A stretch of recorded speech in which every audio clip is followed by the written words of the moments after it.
মুসলমান ভাই আমার, আব্বা জানেরা, আমার পর্দার আড়ালের মা ও বোনেরা, আমি আপনাদেরকে বলবো যে সারা পৃথিবী যখন এই রকম চলছিল, যেটাকে জাহিলিয়াতের যুগ বলা হয়, সেই জাহিলিয়াতের যুগে এই ভারতে এই মক্কার জমিনে, এই পৃথিবীর জমিনে আগমন করেছিলেন আমার দয়ার নবী, আপনার নবী। সারা পৃথিবীতে ইসলাম প্রচার করেছেন যিনি, সেই দয়ার নবীর আদর্শ দেখে, সেই নবীজির কথা শুনে, সেই নবীজির আদর্শ কথা শুনে মানুষ দলে দলে দলে দলে এই ইসলামে ভিতরে প্রবেশ করেছে। কিন্তু ভাই, আপনি একজন মুসলমানের ছেলে, আজ আপনার কোরআনের কথা ভালো লাগে না, হাদিসের কথা ভালো লাগে না। কোরআন যদি বিশ্বাস করো, হাদিস যদি বিশ্বাস করো, তাহলে এটাও বিশ্বাস করো যে তুমি একদিন মরবা, তোমার এই রক্তের বাহাদুরি চলবে না। কবি বলছেন, ও তোর গহনা যৌবন ফুরায়া যাবে, যৌবনে লাগবে ভাটি, ওই যে দেখো ডাকিতেছে ভাই গো কবরের মাটি। ও তোর গহনা যৌবন ফুরায়া যাবে, যৌবনে লাগিবে ভাটি, ওই যে দেখো ডাকিতেছে ভাই গো কবরের মাটি।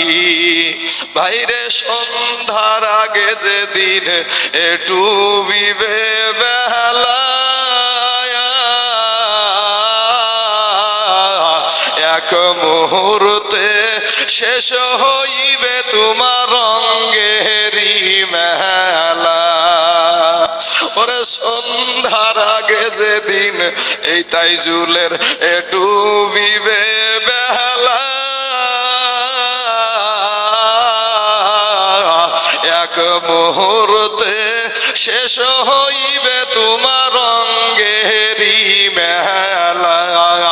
তুমি কারে মারো এ জোরে ধম,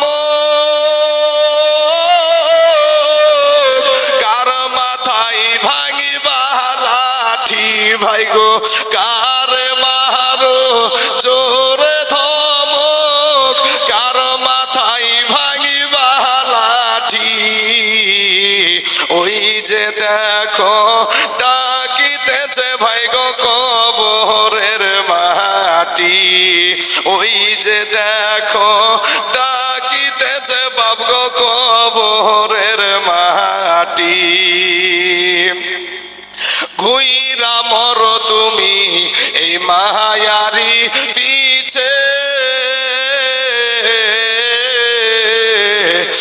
এত আশা ভালোবাসা সবই যে মিছে। ওরে ঘুইরা মরো তুমি এই মায়ারি পিছে, এত আশা ভালোবাসা সবই যে মিছে। কোন দিন জানি আইসা পড়ে আজরাইলের হাতের চিঠি, বাবা কোন দিন জানি আইসা পড়ে ভাই গো আজরাইলের হাতের চিঠি, ওই যে দেখো ডাকিতেছে ভাই গো কবরের মাটি, ওই যে দেখো ডাকিতেছে যুবক রে কবরের মাটি। খবর পেয়ে আসবে আত্মীয় স্বজন, চতুর্পাশে বসে তারা করিবে কন্দন, এ মোহনের মতো সাজায়া দিবে কি সুন্দর পরিপাটি, বাবা মোহনের মতো সাজায়া দিবে কি সুন্দর পরিপাটি। যে দেখো ডাকিতেছে আপা গো কবরের মাটি। আল্লাহুম্মা সাল্লি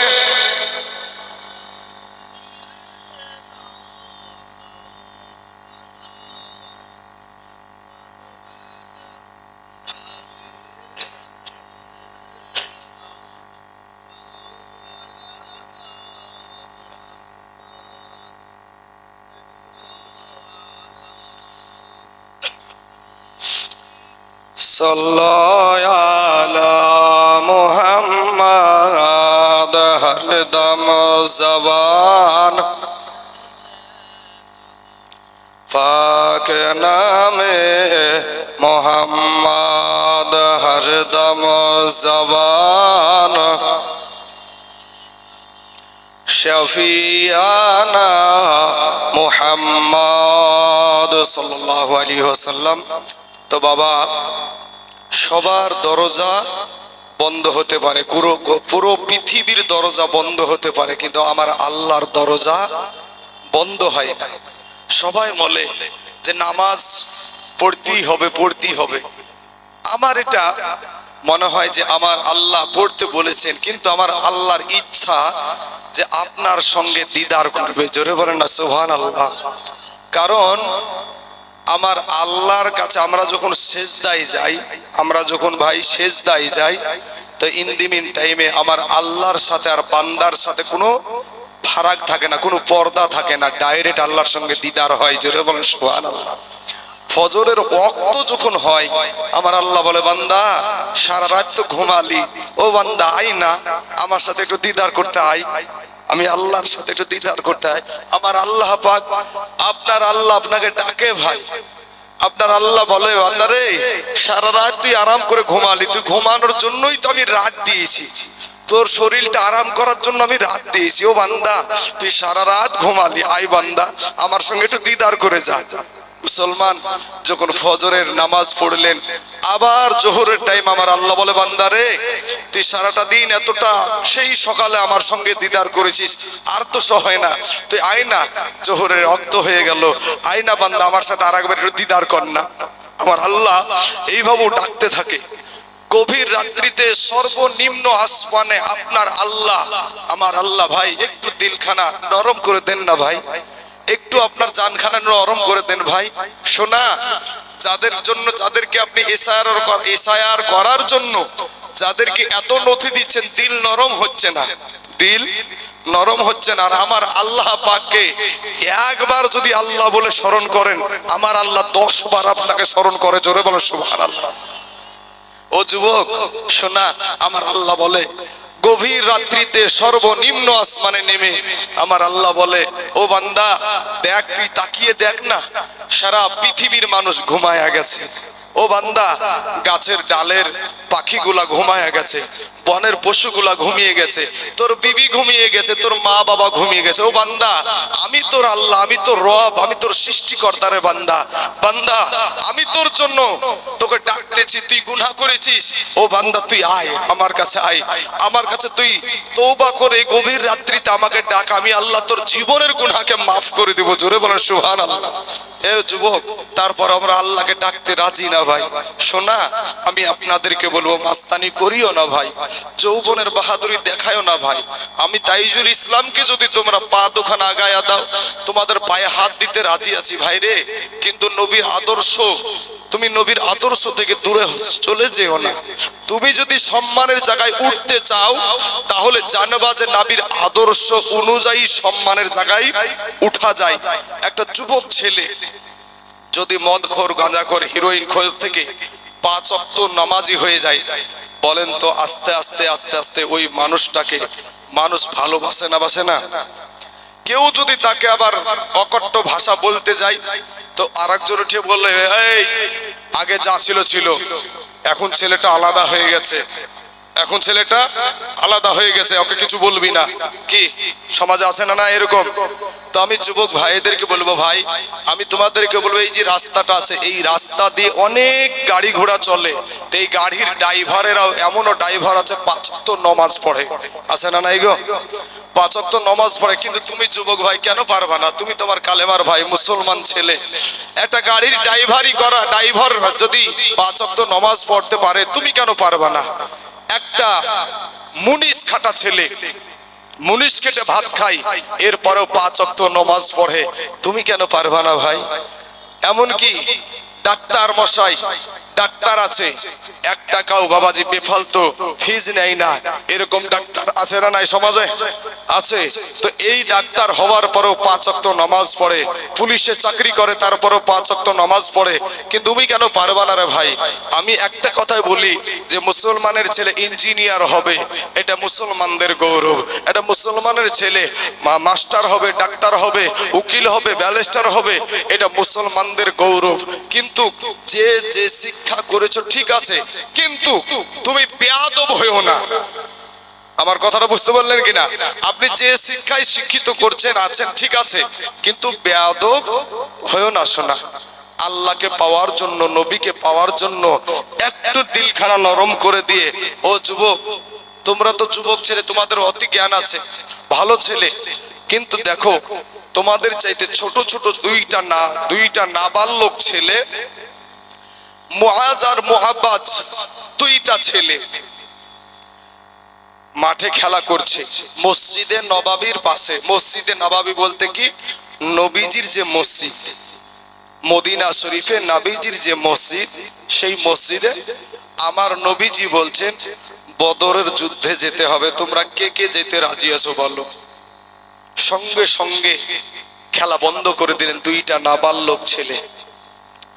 এই মুআজ আর মুআব্বাদ দুজনেই খেলা বন্ধ করে দিয়ে বলছে, নবীজি বলছেন বদরের যুদ্ধতে যেতে হবে, আর খেলবো না।